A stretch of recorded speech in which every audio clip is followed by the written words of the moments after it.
Y ahí se graba. Y ahí Se lee se lee la pura pera, weón. Ahí está. Yo creo que esa buena tiene que subir el rey, ¿Ya? porque a veces caleta. ¿Sí? Sí. Póngale no.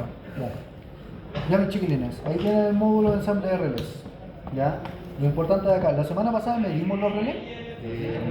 No. Vimos como para tomar toda la carga de la batería o el voltaje que tenía la batería. Ya.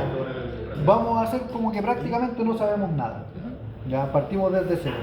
Entonces, muchachos, van a tener dos relés. Tienen un relé acá, tienen otro relé acá. ¿Ya? Estos plomitos que están acá son sensores de temperatura. ¿Ya? Este elemento que está acá es un sensor de efecto Hall. Este es el que mide las corrientes de carga y descarga de la batería. Ahora, súper importante, si es que nosotros revisamos acá, estos son los bornes donde yo conecto la batería de alta tensión. El sensor de efecto Hall mide las descargas a través del negativo. Ya, las descargas que son de la batería se miden a través del negativo. Es por eso de que es súper importante que manejen el concepto de corriente real, corriente teórica. En el teórico nosotros nos dicen del positivo al negativo, pero en este caso yo tengo la pinza en perimétrica en el negativo. ¿Cachai? Entonces no es tan como siempre nos lo enseñaron. Por lo que usted explicó, al fin y al cabo la electricidad debería pasar por el negativo. Exacto, debiese salir del negativo hacia el positivo. ¿Ya?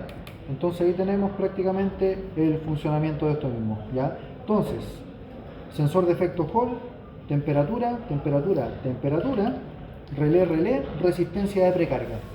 ¿Ya? La resistencia de precarga es cuando yo quiero medir acá, mido ahí, y puedo saber cuánta resistencia va a tener. Las resistencias no tienen polaridad, por ende yo podría medir de esta manera. Ahí está, 40.5, o podría medir al revés. Y debiese marcar exactamente lo mismo. 46. Ahí está, 45. ¿Ya? La resistencia de precarga es que a mí me ayuda para poder hacer el primer arranque al vehículo. Tengan en consideración, ¿qué pasa si es que yo tengo una batería de 150 volts y de repente a uno de estos computadores le meto 150 volts así de vuelta? Se va a quemar. Entonces yo lo que hago es activo el negativo, relé negativo, y activo el relé positivo con la resistencia. Entonces la resistencia va a hacer que esta cuestión vaya pasando de a poquito, ya vaya pasando de a poquito, y va en algunos de los computadores, por ejemplo, voy a tener condensadores que van a ir cargando. Bueno, acá está lleno de condensadores, ya todas estas torrecitas son puros condensadores. Igual. No, estos son resistencias. Vale. Sí, Estos también, estos son cerámicos, sí. ¿Condensadores? Sí, sí. son cerámicos. Ese también es cerámico. ¿Ya? Entonces yo voy a que toda la electrónica de alta potencia se cargue primero, ya, la voy cargando a poquito, a poquito, a poquito, llega al máximo y cambio de precarga a directo de batería. Por ende tengo 3 clics. ¿Se acuerdan de que en algún momento hablamos de que, mira, acá se escuchan 3 clics y todo el tema? Primer clic negativo, segundo clic positivo con precarga. Se carga y después de que ya se terminó de cargar, hago el cambio de positivo con precarga a positivo directo. ¿Ya? Entonces ahí es cuando ya prácticamente podemos hacer que se suelte toda la cantidad de corriente que necesito. Lo que hacen los relés es mandar de a poco la energía para que los sistemas como que... No lo hacen los relés solamente son switch. Lo que hace de que salga de a poco es la resistencia. Ah, ya. Los relés solo hacen que la corriente pase o se corte. Exacto. Es un interruptor. Entonces la solamente. resistencia es la que permite que todos los sistemas se empiecen a cargar de a poco para Eso. ya Y que cuando- venga toda la energía de... Exacto. Es dar el primer arranque, va a empezar a cargar y cuando el voltaje de los condensadores iguale el de la batería, hago el cambio, hago que pase directo. Ahí ya no hay problema porque la electrónica ya está prendida. Ya está con una resistencia, pero ya tiene como una carga más o menos. Exacto. lista ya. ¿Cachai? Entonces ahí ya prácticamente se iguala y está todo bien. Entonces tenemos eso.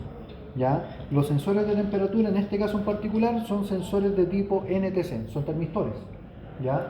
Funcionan exactamente igual como funciona un sensor de temperatura de un camión. ¿Ya? El de temperatura de refrigerante es lo mismo. La única diferencia es que acá están acá. Estos sensores que están en la batería son 3 y lo miden en triángulo, o sea, tengo uno en la parte superior y dos en la parte inferior, ¿ya? Con la finalidad de poder abarcar la mayor cantidad de temperatura. ¿Eso se conectan, los de temperatura de la batería se conectan ahí?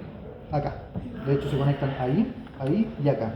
Y fíjate bien que si es que yo sigo este mismo camino, mira, sale por acá, se mete a este cable de comunicación. Es el que comunica, informa. Exacto, esto es solamente comunicación. Ahí mira, fíjate Y bien, los hay tres se otro conectan a sensor. eso. Ahí hay otro. El otro de temperatura viene de acá. También. El otro de temperatura pasa por acá, se viene por la parte de abajo, pasa por acá, se pierde. Ah, no, ahí está. Ahí está, ese es. ¿Cachai? Y llega Sale para por allá, ahí y llega a donde mismo. Ahora, fíjate bien que acá tengo un relé. Los relés siempre van a tener una resistencia en su embobinado. Por ende, midamos la resistencia. Muchachos, este relé acá a mí no me entrega información de cuál es cada patita. ¿Ya? Por ende, si te fijáis bien, mira hecho. No te dice nada de ninguna patita, no te sale ningún número, no te sale nada. Pero en alguna de las combinaciones, sí o sí, tiene que marcar resistencia. Por ejemplo, vamos a empezar a hacer mediciones aleatorias. Alguna de todas estas mediciones tiene que marcar. No marca. No marca. Tampoco marca. Tampoco marca. Ahí está. Acá nosotros estamos encontrando La bobina del relé, ¿verdad? del Como relé. el sistema de alta y el sistema de alta. Esta es la parte de control, el de baja Era amperaje. 50 y algo, claro. Eso es De los 50 números. hasta 120. En este caso estamos en 103.6. Por ende, el relé estaría bueno. Está bueno, está dentro de los rangos. ¿Ya? Entonces, de esa manera, muchachos, yo mido un relé. Luego de que ya identifiqué que el relé está bueno, vuelvo a conectar y podría seguir diagnosticando en otra parte. Entonces ya saben cómo se mide un relé y ya saben para qué sirve el relé en el módulo de ensamble de relé. Valga la redundancia. ¿Ya? Entonces ya estamos acá. Por otra parte, yo tomo el inversor y si que ustedes se fijan bien, tengo dos contactos positivo-negativo y tengo los otros que en este caso van a ser UW, estos tres. No está la información acá. Debe estar acá. Ahí está. Corriente trifásica también. Ahí está la información. UW. Las tres fases de la corriente alterna trifásica variable. ¿Ya? Entonces tenemos ahí el del inversor. Muchachos, acá les va a llamar algo mucho la atención. ¿Ya? El inversor no solamente recibe la corriente, ¿ya? La tensión y la corriente, sino que también la eleva. Por ejemplo, acá, si es que me entraron 150 volts, a la salida del inversor sí o sí lo va a elevar. ¿Ya? Yo en lo personal nunca he visto un inversor que no eleve la tensión. ¿Ya? Siempre la elevan. ¿Y cómo lo pueden elevar? A través de embobinados. ¿Ya? Estos embobinados prácticamente van a hacer el trabajo de poder tomar la tensión y subirla. Ojo, para que la tensión pueda aumentar tienen que haber por lo menos 4 patitas. Si es que ustedes me entregan un embobinado y el embobinado tiene solamente 2 patitas, ese embobinado solamente es para campo ¿Qué magnético. serían las cuatro patitas? por ejemplo? Las 4 patitas son 2 embobinados que van a funcionar, uno por una parte con una cierta cantidad de vueltas y otro con otra cantidad de vueltas para el otro lado. O sea, si tiene dos bobinas sería de cuatro patitas. Sí. ¿Cómo funciona esta basura? Déjame pasar para allá. Esta cuestión funciona así. Cualquier simple elevador de tensión, yo voy a tener un embobinado. Ya, acá vamos a tener 1, 2, 3, 4, 5. Supongamos que acá entran 150 volts. Ya, y va a entrar 1 ampere. Por ende, para sacar el cálculo de potencia, yo sé que voltaje por intensidad, yo acá lo único que tengo que hacer para sacar potencia es multiplicar voltaje por intensidad. 150 por 1 me da 150 watts. Listo. ¿Ya?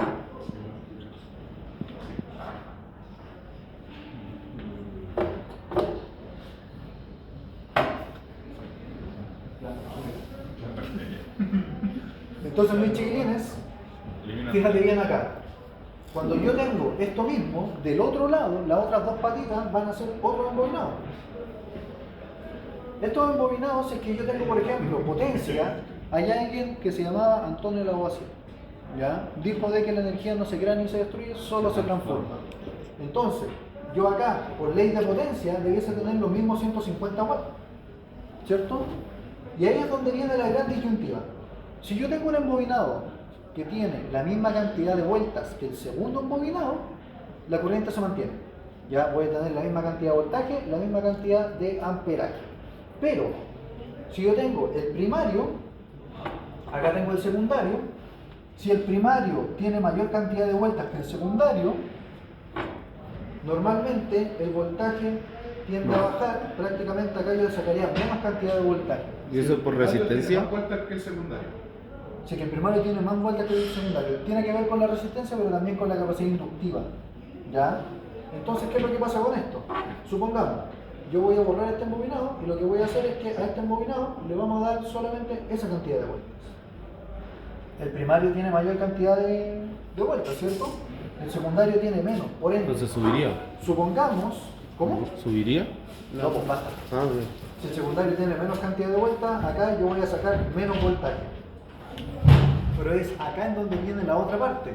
Yo bajo el voltaje, pero hay menos resistencia, ¿cierto? El amperaje sube. Por ende, tengo 75 y acá yo no sé cuánto amperaje hay, pero tengo esto. Entonces yo puedo decir que la intensidad es equivalente a la potencia partido en el voltaje. Por ende, 150 partido en 75. Ahí está. ¿Ya? Y esto lo pueden hacer exactamente con todo. Por ejemplo, hagámoslo con el conversor de corriente continua a corriente continua. ¿Dónde está el borrador? Ahí, profe. Hagámoslo con el conversor de este vehículo. Y si es que nos vamos al caso en particular, saquen calculadora. Cuando yo quiero cargar la batería de baja tensión, de la batería de alta tensión, yo tengo 403,2 volts. Según el índice de descarga de la batería de alta tensión, yo estoy descargando normalmente 2.5 amperes. ¿Ya? Multiplíquenme ese valor, 403.2 por 2.5, ¿cuánto da? 1008. ¿Cuánto? 1008. Por ende tengo 1 kilowatt aproximadamente. ¿Ya? Por ley de conservación de la energía, acá tengo que tener lo mismo. Y los valores para poder cargar la batería normalmente son 14,5 volts. Por ende, si te saco intensidad, es equivalente a potencia partido en voltaje. ¿Cuánto amperaje me da acá? 1080. 1008 Digo 1008 dividido. partido 14,5. 14,5. ¿Cuánto? 69,5. 69,5 amperes. Si bien bajo el voltaje, 69,5 amperes es lo que me entrega un alternador. Era 1008 partido por 14,5, ¿cierto? Exacto, potencia partido Me en dio voltaje. 68. 68. Medio 69,70. El 1008 partido en 14,5. ¿Cuánto les da?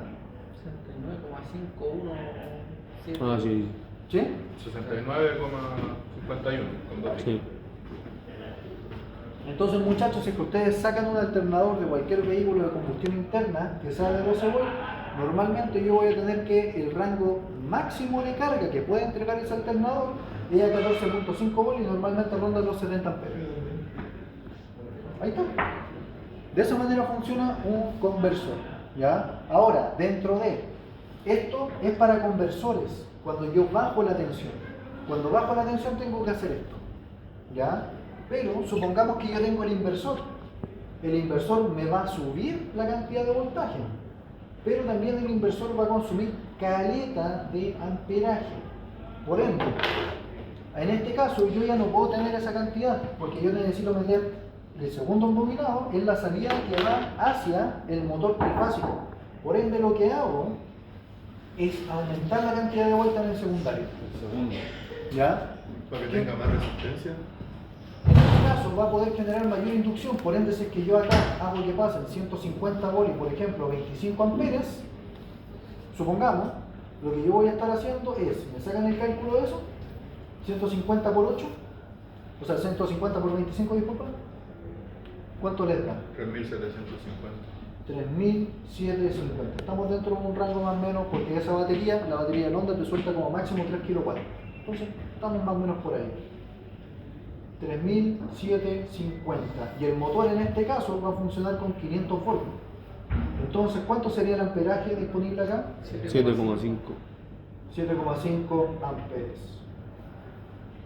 Cuático. ¿Por qué? O sea, que porque sube- dividió los, sube el los voltaje 500 y- volts en los 25 amperes. Exacto.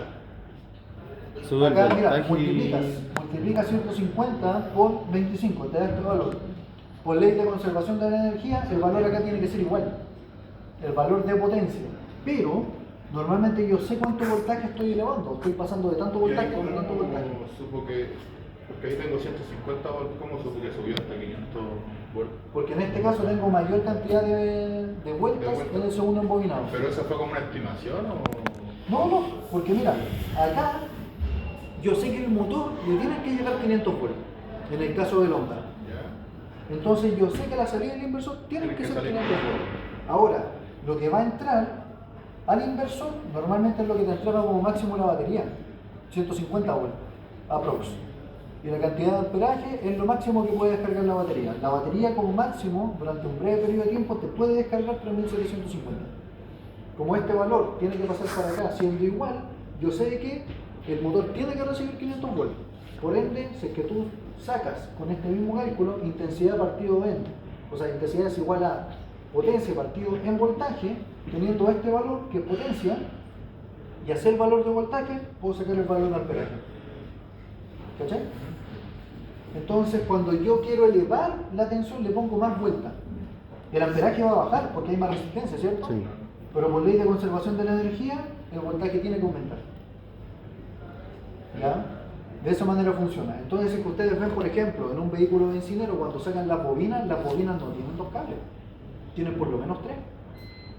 Tienen por lo menos 3. Ahora, hay algunas bobinas, estas bobinas de tipo independiente y de tipo lápiz, normalmente pueden ser 3 o 4. ¿A qué corresponden esos 4? 1, 2, 3, 4. Por decir, como tengo una, dos salidas. Exacto. Ahí están las 4 patitas, a eso corresponde. De esa manera funciona un circuito amplificador. ¿Ya? Cuando yo quiero menos cantidad de voltaje, pero más cantidad de amperaje, hago de que esta cantidad de vueltas sea menor. Entonces, como esta cantidad de vueltas va a ser menor, prácticamente la cantidad de amperaje va a ser mayor porque no hay tanta resistencia, pero la capacidad de inducción para el voltaje va a ser menor. Entonces tengo menos voltaje porque hay menos inducción, pero al haber menos resistencia hay más cantidad de amperaje. Así funciona. ¿Ya? Así que eso es mis chiquilines. Pasamos de vuelta para allá.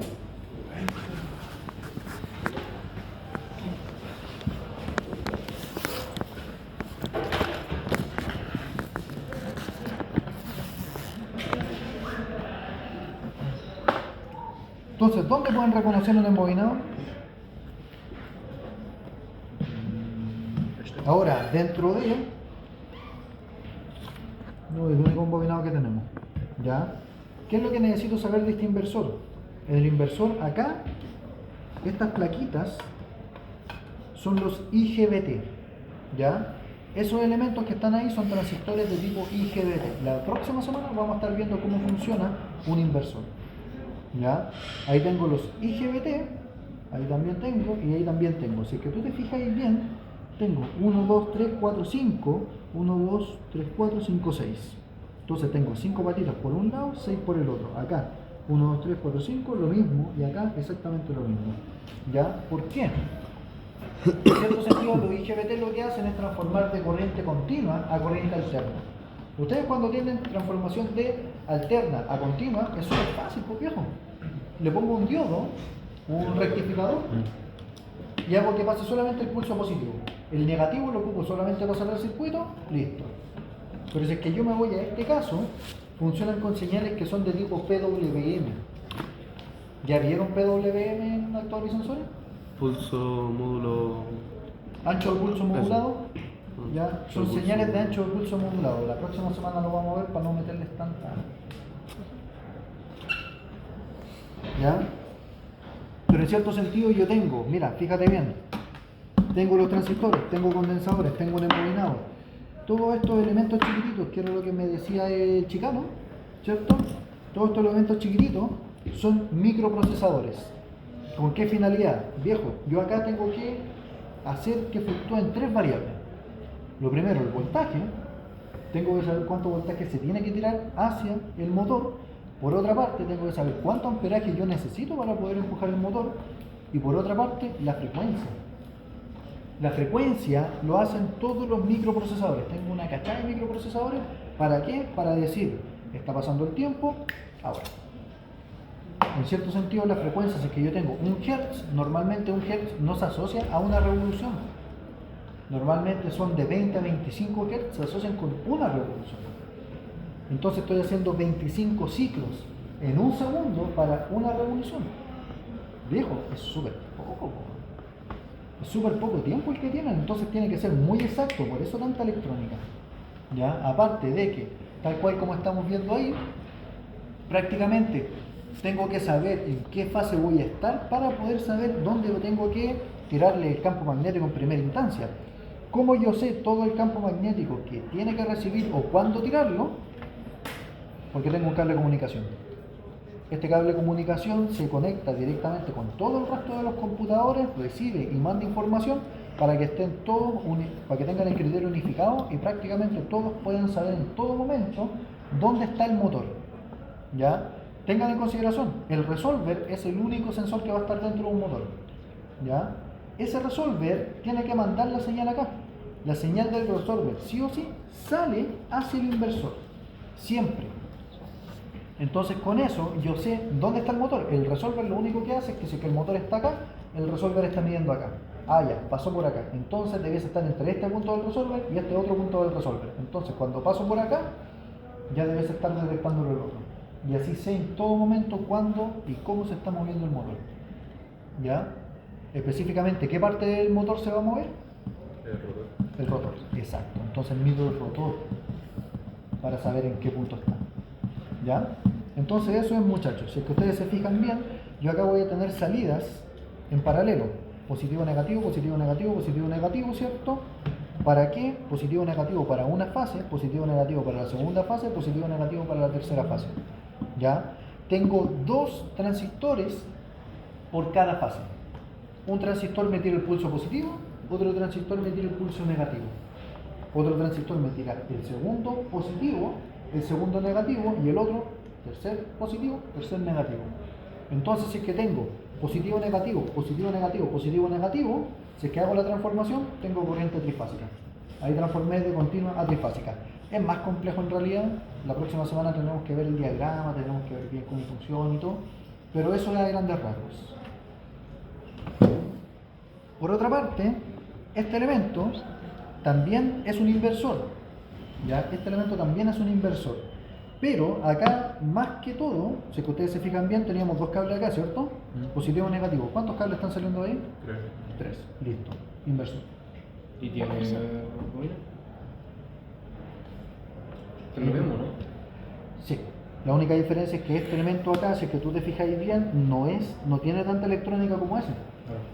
Es porque en este caso tú solamente tienes que acoplar el electroclutch, ¿cierto?, hacia un motor eléctrico. Ahora el aire acondicionado no lo mueve el motor, lo mueve un motor eléctrico aparte. ¿Cachai? Entonces, ¿qué es lo que pasa? El motor de tracción puede no estar traccionando, puede estar detenido, pero el aire acondicionado lo sigue moviendo un motor. Es mucho más eficiente.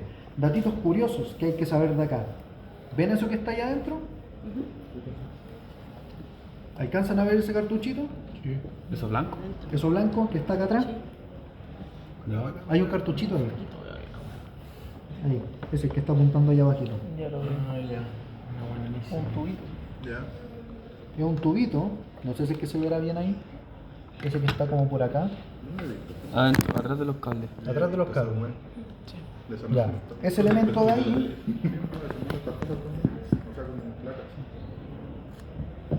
ese elemento que está ahí, si es que ustedes lo ven bien, es como sal. ¿Cómo qué? Es como sal. Pareciera como que es sal. Efectivamente, es sal. ¿Ya? El cobre tiene resistividad. La plata tiene resistividad. El oro tiene resistividad. La sal, la resistividad, viejo, es terrible baja. Es más baja que la del cobre, la de la plata y la del oro. ¿Ya? Es muy, muy baja. Muy baja. Por ende, si es que nos vamos al caso puntual de acá, fíjate bien dónde estamos. Está justo al lado del conector que me entrega toda la potencia para todo el circuito. Entonces ahí, en primera instancia, yo no tengo limitación de amperaje. Después distribuye el resto del amperaje hacia todo el resto de los componentes. Por ende, Si es que yo tuviera que poner un cable ahí, sería mucho más grueso que ese tubo de sal que está ahí. ¿Ya? Los tubos de sal, si bien son súper delicados, súper delicados, y por eso no se ocupan tanto, ya hay que considerar que dentro de este mismo computador esta cuestión va en el asiento de atrás, por ende va bien protegido. ¿Ya? Es por eso que ponemos un tubito de sal ahí. Tenemos lo mismo, nuestra electrónica, tenemos nuestras bobinas, tenemos nuestros condensadores para poder funcionar de manera correcta. Profe, el tuyo de sal entonces, acá le llega alto voltaje a este conector acá, ¿no? Sí, mucha cantidad de corriente y de ahí distribuye para el resto. Entonces en sí eso lo pusieron porque, o sea lo que digo, si no habría que poner un cable más grande, Más con grande. mayor resistencia. Pero es porque la sal conduce Mejor la electricidad. electricidad. De hecho, el mejor conductor de manera natural es la sal. Por ¿Ya? eso el agua también es calentada. El agua tiene minerales. Exacto, de hecho sí. La sal por sí sola, la sal de por sí, o sea, el agua de por sí no es conductora de electricidad. Pero si tú le echáis 1 kilo de sal, fuiste bueno. Luego lo dirás. Mis chiquilines, por otra parte, tenemos este componente de acá. ¿Ya? Lo que van a tener es medición de alto voltaje. Ya, si que ustedes se fijan bien, tengo 1, 2, 3, 4, 5, 6, 7, 8, 9, 10. El número. 10 más 1. Y allá, ¿cuántos conectores tengo? 10 más 1. Son 14, creo. 6, 6, O 15. 14. Esos son los elementos que también los pares de celdas. ¿Cuántos módulos tengo? Porque ahí no todos los pines se ocupan. Son 12. 14. Son 22 pares, o sea, son 22 módulos. Y acá te lo miden pares. Tú mides pares de módulos. ¿Ya? Y si es que ustedes se fijan bien, esta parte es para una edición de alta tensión. Esta parte es para recibir información del resto de los otros computadores. Esa parte de ahí para arriba es la toma de decisiones. De esa manera se segmenta un BNU. Y acá tenemos un computador de 2 pisos. Lo que yo hago es poner embobinados y electrónica para poder bajar de alta tensión a baja tensión. Fin. De alta tensión a baja tensión. Sí, Pero también puede ser de baja tensión alta. también. En este caso, para este vehículo, se ocupa solamente de baja, o sea, de alta tensión para baja tensión, para cargar la batería. Profe, por ejemplo, cuando eso mismo, para cargar la batería, cuando le entraba de vuelta la batería de 12 volts, tenía que pasar por eso, ¿no? Es que tú pasas de la alta tensión de la batería de alta, pasas a la de baja. ¿Ya? Pasa Ya. directo, ¿no? Pasa directo. Por ende, tú de la batería de baja no puedes mandar de vuelta la batería de alta. Ya. ¿Ya? Por ejemplo, si es que fuera ese mismo tipo de computador, pero no un circuito que está dentro del inversor, que yo pase de 50 a 400, el inversor me tira de 400 a 500, cuando yo tenga que regenerar tengo que volver a bajar la energía, ¿cierto? En ese caso sí es bidireccional. En este caso es solamente unidireccional. ¿Ya? Eso, muchachos, armen, tienen 6 minutos.